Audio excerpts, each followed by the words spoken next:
O comitê de gente ele surgiu de uma crise na área industrial, né? Quando nós atingimos, naquela época, 58% de eficiência de linha, né? Então, isso surgiu do conselho da empresa, inclusive, né? Houve um desentendimento lá no conselho e tal, e a coisa desceu. E foi na época em que o João Castro Neves era presidente da empresa. Então, nós decidimos, em conjunto, constituir esse comitê, que era eu, que eu era conselheiro na época, e o João Castro Neves e mais 3 diretores, né? E um deles era o Márcio Frois, que era o diretor como é que vocês chamam lá? Supply? Supply. Era o diretor de Supply na época, né? E mais o diretor de Logística e o diretor de Recursos Humanos. Fizemos esse comitê e começamos a trabalhar. O que eu acho importante de passar para o pessoal é o seguinte: comitê de gente, todo mundo fala comitê de gente, né? Mas é importante saber como que isso aconteceu, né? Nós tínhamos um turnover na época de 23%, quer dizer, com um turnover desse não dá para você tocar uma fábrica direito. E aí nós decidimos reter as pessoas, né? E eu nunca vi, em entrevista de saída de empresa, né, uma pessoa falar assim: ah, não, eu estou saindo porque eu estou muito feliz, não aguento de tanta felicidade, então estou saindo. Nunca ouvi falar. As pessoas saem porque estão infelizes na empresa. Então, o objetivo do comitê de gente é tornar o trabalho feliz, fazer com que as pessoas sejam felizes no seu trabalho. Esse era o objetivo. Então, foi uma coisa muito consciente. Nós utilizamos todas as técnicas do Maslow, né, rigorosamente dentro de Maslow, para tornar as pessoas felizes, né? Desenvolver saúde mental na empresa. Então, era uma coisa consciente. Eu não sei se os comitês de gente de hoje têm essa mesma consciência, né? Vou dar um exemplo para você. Era comum na empresa, né? Chegava no inverno, mandava um monte de gente embora. Chegava no verão, recrutava um monte de gente. Eu falei: gente, acaba com isso. As pessoas têm família. Como é que você vai querer que uma pessoa seja feliz aqui dentro se ela morre de medo que daqui a 2, 3 meses ela vai ser mandada embora? Vamos acabar com isso. Então, existem certas coisas que estão na mente das pessoas, né, e que tem que ser desarmado. Então, não adianta nada você montar um comitê de gente com esse tipo de raciocínio. Eu dei um exemplo, que é mandar embora, mas existem outros exemplos de tipo de relacionamento humano, né, que as pessoas fazem, e que você tem que se adaptar, e você tem que mudar, né? Então, o objetivo era fazer todos felizes no seu trabalho. E trabalhamos duro para isso durante 5 anos. Também não é uma coisa que você muda de uma hora para outra, né? Isso leva tempo. Sempre que você mexe com pessoas, é demorado o resultado.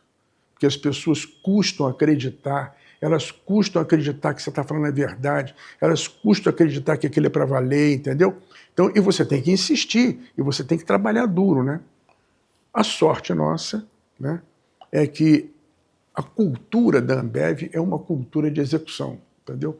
Então, as coisas que a gente decidia no comitê, quando a gente voltava lá no mês seguinte, estava tudo pronto, e tinha até mais coisa feita, entendeu? O pessoal é muito bom, né? Então, isso ajudou muito também, né? E ajudou também o fato deles perceberem que era para valer. Porque todo mês a gente estava lá e nós não faltamos nem um dia durante 5 anos. A gente passava o dia inteiro lá na cervejaria Rio de Janeiro, almoçávamos no refeitório junto com todo mundo, entendeu? Então, e todo mundo via a gente lá, né? Então, via o presidente da empresa lá, né? Você via um conselheiro da empresa lá, você viu os diretores presentes. Então, o pessoal começou a perceber: poxa, dessa vez é para valer, né? Então, para mim, essa foi a principal razão, né, de tudo ter dado certo, né? Nós saímos de 58% de eficiência de linha, né? Colocamos uma meta de 80% que ninguém acreditava, porque os técnicos acreditavam que nunca podia passar de 75%. O pessoal atingiu 86%. Depois de 5 anos eu voltei lá, o próprio pessoal das linhas por conta própria, atingiu 93. Né? Então, são certas mágicas que acontecem quando as pessoas estão felizes. Né? Então, isso é comitê de gente. O comitê de gente é montado para fazer com que as pessoas sejam felizes. Na verdade, existe por trás disso uma teoria, entendeu? Na minha opinião, Maslow se equivale a Freud, entendeu? Freud faz o tratamento de um indivíduo. O que o Freud busca é a saúde mental, mas do indivíduo. Maslow não. O Maslow trata de um conjunto de indivíduos. Por isso é que o trabalho de Maslow é muito apropriado para empresas, porque ele desenvolveu técnicas para conjuntos de indivíduos, entendeu? Então esse aqui é o bom. E nós utilizamos. Então o que nós fizemos, no fundo, foi um tratamento psicológico de um grupo de pessoas, entendeu? E foi um espetáculo, os resultados foram fantásticos, né? E você hoje vai lá na cervejaria Rio de Janeiro, é um conjunto de pessoas que têm saúde mental. Né? Olha, o ganho que você tem é uma mudança cultural. Essa que é o grande ganho. Ganho em termos de pessoas. Né? Houve, de fato, uma mudança cultural inacreditável, sabe? Obviamente que essa mudança cultural trouxe, então, os resultados agora mais palpáveis, que seria o resultado em termos de eficiência de linha, né? A eficiência de linha aumentou tanto, né, que começou a faltar líquido. Depois eles arrumaram um jeito de aumentar a produção de líquido, conseguiram lá uma modificação no filtro, aumentaram mais 30% a produção de líquido. Então essas coisas, elas vêm das pessoas quando as pessoas estão com saúde mental, quando elas se sentem donas da empresa, entendeu? Defendem os resultados. Elas só fazem isso, as pessoas só fazem isso quando estão seguras, né? Entendeu? Quando se sentem donas ali dentro, né? Então a gente falava sempre lá, gente, olha, nós queremos que vocês saiam daqui de cabelo branco, entendeu? Você tem que trazer essa segurança para a turma, né? Então o Maslow mapeia tudo isso, se você seguir a risca, você vai dar tudo certo, né? Mas a intenção inicial de fazer com que as pessoas sejam felizes e que tenham saúde mental, esse é o ponto principal, entendeu? A importância da liderança começou no primeiro comitê de gente, né? Quando nós instituímos, e durante 5 anos, o João faltou uma vez, ele teve que faltar por causa de compromisso externo, eu não faltei nenhuma, e os diretores não faltaram nenhuma. Então, nós nunca faltamos a uma reunião de comitê de gente. Praticamente o João também não, que era o nosso presidente, né? Ele também não faltou. Faltou uma vez que precisou faltar. E justificou e tal. Então, o pessoal sentiu firmeza, né? Você tem que ter firmeza de intenção, né? E estar lá sempre. Então, você ir para uma reunião e pegar o telefoninho e ficar olhando e estar alheio ao que está acontecendo, quer dizer, isso aí, na verdade, você não está sabendo o que está acontecendo, né? Porque o trabalho lá era um trabalho entusiasmante, né? Era um trabalho entusiasmante. A gente estava fazendo conscientemente uma revolução, né? Agora, não adianta nada instalar um comitê de gente, instalou o comitê de gente e achar que tudo vai funcionar. Não é bem assim, né? Entendeu? Trabalhar dá trabalho. O pessoal tem que estudar, né? A turma lá estudava o Maslow, né? Que é o autor que propôs essa linha de abordagem. Eles estudaram, pessoal sério, entendeu? Pessoal sério, foram fundo na coisa, entenderam o que era. Então é preciso que os outros também façam o mesmo, né? Entendeu? Só que o VPO sempre foi muito bom, entendeu? Mas o que estava faltando no VPO é exatamente uma coluna de gente, entendeu? Que foi adicionada. Então, nós adicionamos ao VPO uma coluna de gente. Então, hoje o VPO contempla a abordagem humana, né? Que é fundamental. Quais são as maiores fortalezas do VPO? Aí já é outra história, né? A fortaleza é o seguinte, é você ter a padronização do trabalho. Então, existem 2 tipos de trabalho, né? O trabalho repetitivo, que é quando você está engarrafando, quando você está enlatando, quando você está produzindo líquido. Quer dizer, aquilo ali é repetitivo. O que você quer é fazer um líquido sempre igual. Então você tem então dois tipos de trabalho. Você tem um trabalho repetitivo e um trabalho que modifica a empresa, né? No trabalho repetitivo, o importante é a padronização. Então você tem que ter o trabalho, as padronizações sempre atualizadas e o pessoal sempre treinado, e você tem que ter supervisão, conferindo se aquilo que está sendo feito é o que está padronizado de fato, entendeu?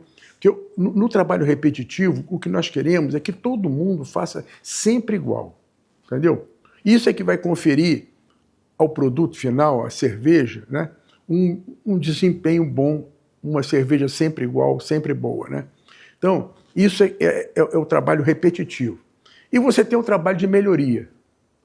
É um trabalho diferente. No trabalho repetitivo, o importante é a padronização, é o treinamento, é a verificação constante, é a supervisão, entendeu? Então, isso é o repetitivo.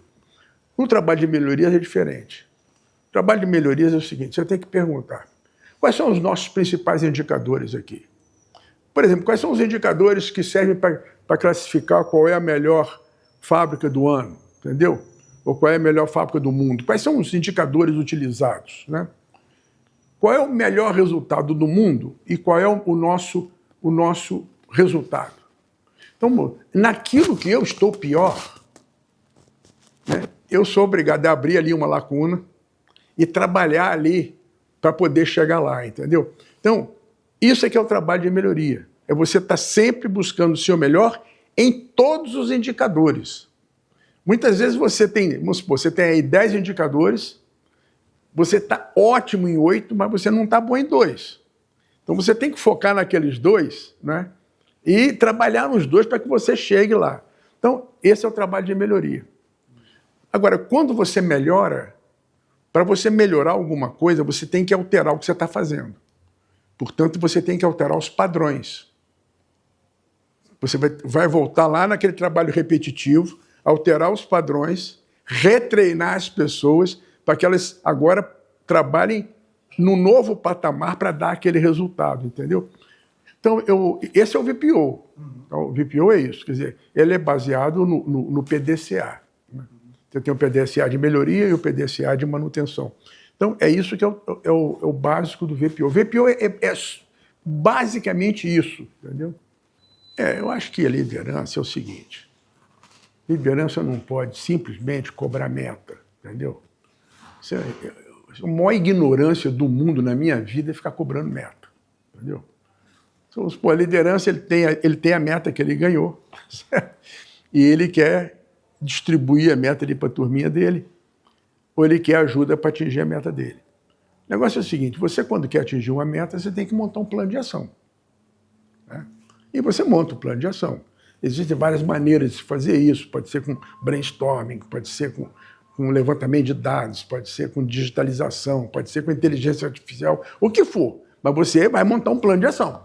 Você tem que fazer alguma coisa no seu sistema, na sua fábrica, para que o resultado melhore. Porque se você não fizer nada, o resultado vai continuar ruim, né? Então você tem que fazer alguma coisa. Para fazer alguma coisa, você tem que ter um plano de ação. Aí você monta um plano de ação e você vai lá e executa. Aí não dá resultado. Então, qual o papel do chefe, né? Ele tem que ver, fulano, vem cá, vamos dar uma olhadinha. Você executou tudo? Executei. Então vamos lá, vamos ver como é que você executou. Dá uma olhada.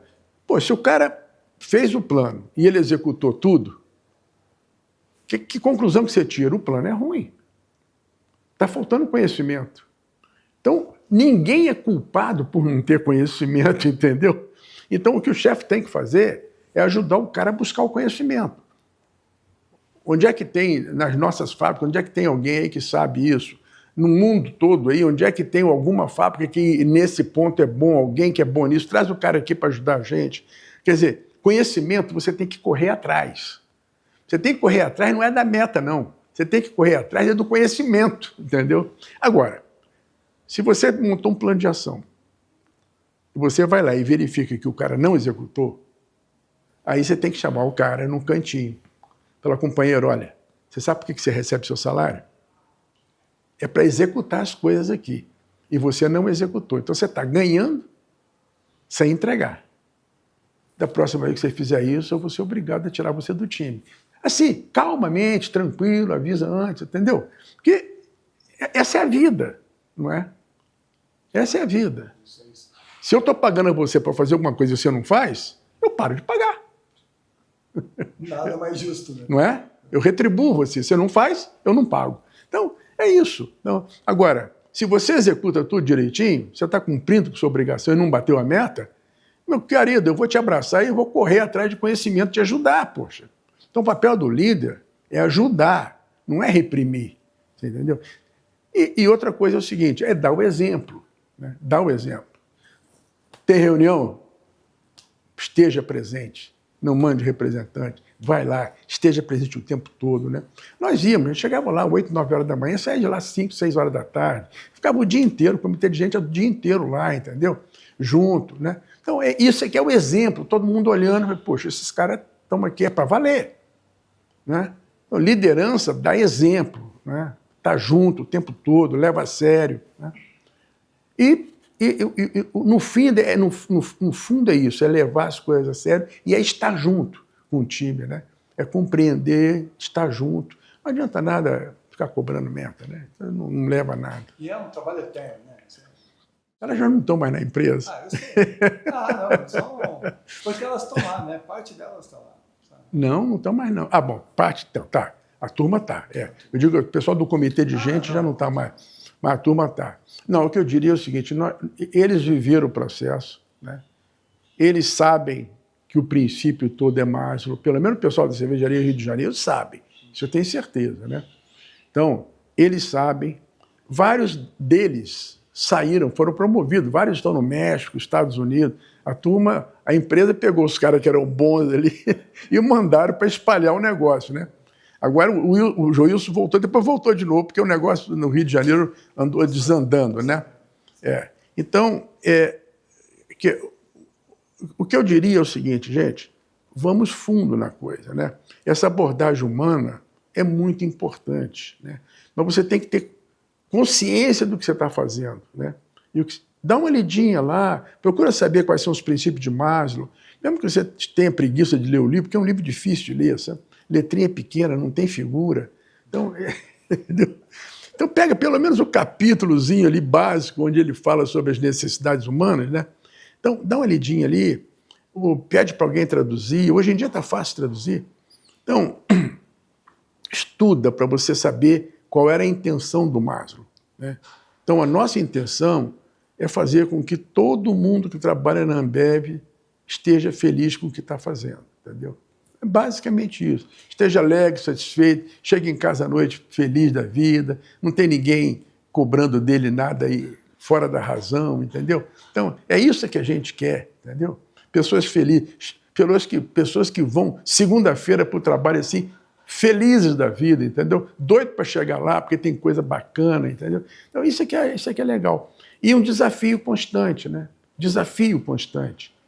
Eu tenho 10 indicadores, quem são os melhores do mundo aqui? Eu quero ser o melhor do mundo em todos. Essa aqui é a atitude certa, né? Entendeu? É ser o melhor do mundo em tudo, entendeu? Olha, eu acho que determinação é uma coisa importante, né? Desde que você esteja no caminho certo. Que se você estiver determinado no caminho errado, você vai criar problema aos montes, porque tem muita gente que sabe o que está fazendo, que é inteligente e vai saber que você está errado, tá certo? Então, determinação é bom quando você e seu grupo tenham certeza do que vocês estão fazendo. Né? Lá nós no comitê de gente, nós estávamos muito seguros do que nós estávamos fazendo. Né? A turma de Nova York estava contra o nosso trabalho. Estavam contra. É bom que não se esconda isso. Eles estavam contra o tempo todo. Né? Até que depois, lá pelo 3º ano, eles falaram, não, está dando certo. Eles tiveram a hombridade de chegar num evento público e falar, poxa, gente, nós erramos, vocês estavam certos. Mas não foi fácil. Nós tivemos gente contra, e gente importante contra. Né? Então, isso é determinação. Quando você tem certeza do que você está fazendo, você está consciente, você estudou, você sabe o que está fazendo, não tem errada, entendeu? Não tem errada. Né? Os resultados do comitê de gente são resultados assim inéditos no mundo todo, entendeu? A experiência que nós fizemos lá na cervejaria Rio de Janeiro, ela deveria ser um caso de Harvard, entendeu? Porque é um caso, assim, espetacular. Né? Na minha opinião, eu leio muito tudo sobre Maslow. Eu nunca vi uma experiência mundial do tamanho que foi feito lá no Cervejaria Rio de Janeiro, né? E com os resultados que deram. Eu nunca vi, entendeu? Então, talvez seja o melhor caso, o melhor case de Maslow no mundo. Mas o sentimento é muito bom, né? Já foi bom na época, né? Durante os 5 anos de trabalho que nós tivemos lá na Cervejaria Rio de Janeiro, foi um trabalho assim, muito bacana, né? E o grupo era muito bom. Porque o trabalho ele tem que ser gostoso para a gente também, né? Entendeu? Tem que ser gostoso para todo mundo, né? Não é só para a turma do lado de lá, não, para a turma do lado de cá também. Então, nós tínhamos muita alegria de ir para lá, né? A gente via os resultados, via a coisa caminhando e tal, via as dificuldades, né? Aí a gente precisava fazer uma coisa, o João falava assim, eu não tenho orçamento para isso agora e tal, então deixa para janeiro, esse tipo de coisa. Quer dizer, nós fomos lutando, a presença do João era importante, porque aquilo que dá para fazer, ele já autorizava ali mesmo, entendeu?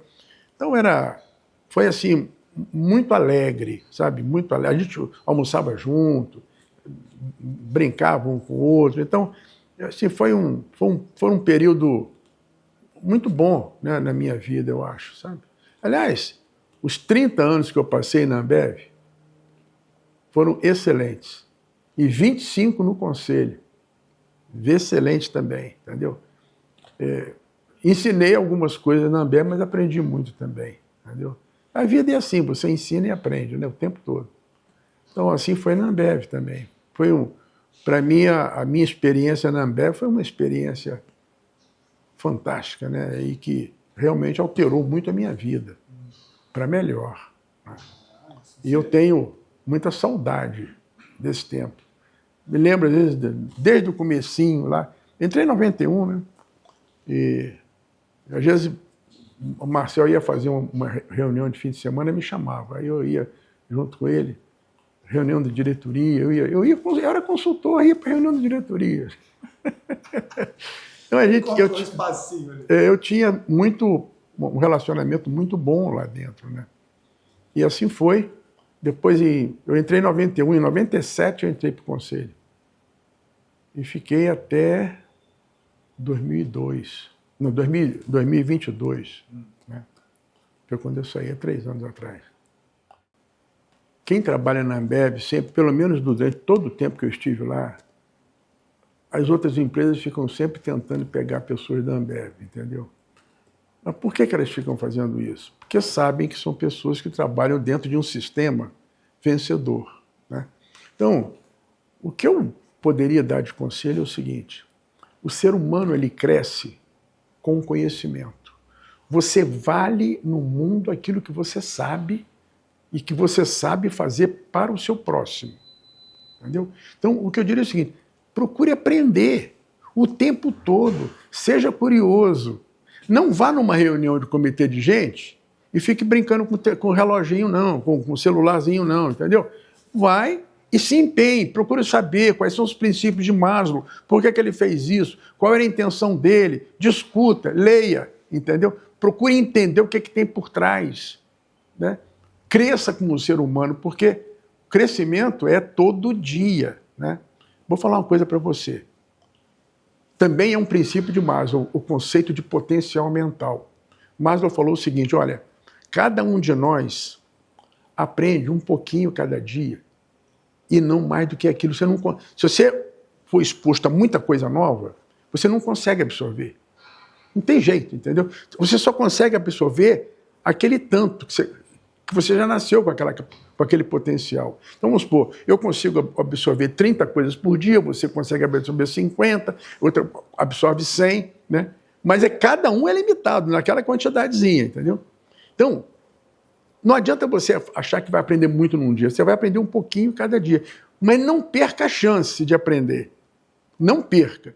Porque se você tem uma capacidade de aprender 50 coisas num dia, você nunca vai poder falar assim, não, deixa para amanhã que amanhã eu recupero. Não recupera porque amanhã só cabe 50. O que perdeu está perdido. Daí o grande problema do sistema educacional brasileiro. Está comprometendo toda uma mocidade, toda uma juventude, porque o que eles estão deixando de aprender, acabou. Enquanto isso, os japoneses, os americanos, os alemães estão aprendendo sem parar e nós estamos aqui, entendeu? Abandonando nossos meninos. Mas isso também é válido para o pessoal que trabalha nas empresas. Você tem que aprender todo dia. Aprender todo dia, entendeu? E às vezes as pessoas se esquecem disso. E aí vão ficando parado. Daqui a pouco você já não vale tanto. Porque você vale pelo que você conhece. E outra coisa é o seguinte, tem muita coisa que você conhecia 5 anos atrás e aquele conhecimento já não vale muito mais, porque já muita coisa mudou. Então você tem que estar obrigatoriamente o tempo todo se renovando. No passado não era assim. No passado as mudanças eram muito lentas, então o que você aprendeu servia para muitos anos, entendeu? Mas hoje não. Hoje não, entendeu? Não tem jeito. Você aprende uma coisa hoje, dura 2, 3 anos, daqui a pouco já não vale mais nada e você está no vazio. Então você tem que estar o tempo todo se atualizando. Nesse mundo é que as pessoas estão hoje, entendeu? E quem não cuidar de si vai ficar para trás, entendeu? Então tem que estar o tempo todo adquirindo conhecimento, trazendo coisas novas, entendeu? E se atualizando, porque o mundo está numa velocidade incrível, né? Avassaladora. Né? Avassaladora. E isso é válido tanto para as pessoas quanto para as empresas. Conhecimento para as empresas é fundamental. Né? Então, o mundo de hoje é um mundo baseado em conhecimento. Nós estamos no meio da era do conhecimento.